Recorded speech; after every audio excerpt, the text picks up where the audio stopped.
اعوذ باللہ من الشیطان الرجیم بسم اللہ الرحمن الرحیم۔ عزیز ساتھی نوذرا جی کے والی میں آپ کو خوش آمدید کہتا ہوں۔ بہت سارے لوگ یہ میڈیا پہ بات کر رہے ہیں کہ روس پاکستان کے جو سی پیک کا جو منصوبہ ہے اس میں شامل ہو رہا ہے اور وہ سی پیک کا عملی حصہ بننے جا رہا ہے، لیکن ایک جو سوال ہے وہ باقی ہے کہ روس پاکستان سے کون سے رستے سے پاکستان سے وہ تجارت کرے گا، سی پیک کا حصہ بنے گا۔ بہت سارے لوگوں کے ذہن میں یہ آ رہا ہے کہ افغانستان اور جو ترکمانستان کا جو رستہ ہے یہ رشیا استعمال کرے گا۔ نہیں میرے بھائیوں، بالکل ایسا نہیں ہے، بلکہ جو روس ہے وہ کاشکر کا رستہ استعمال کرے گا، یعنی پاکستان سے جو چائنا کا جو علاقہ ہے کاشکر، ادھر سے وہ سائیڈ سے منگولیا کے ساتھ ہوتا جو مشرقی جو سائبیریا اور جو شمالی جو سائبیریا کا علاقہ ہے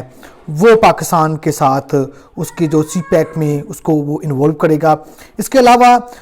رشیا صرف جو سی پیک میں نہیں وہ انویسٹمنٹ کر رہا بلکہ چابہار میں بھی انویسٹمنٹ کر رہا ہے،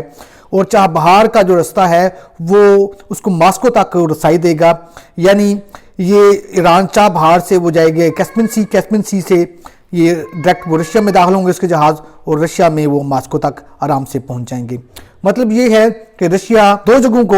اپنی تجارت کو فروغ دینے کے لیے استعمال کرے گا، ایک وہ ہے وہ گوادر اور نمبر 2 وہ ہے چابہار کی بندرگاہ۔ تو اگر آپ کو یہ ویڈیو اچھی لگی ہو تو میرے چینل کو سبسکرائب کرنا اور اس ویڈیو کو لائک کرنا مت بھولیں۔ وما الا البلاغ المبین۔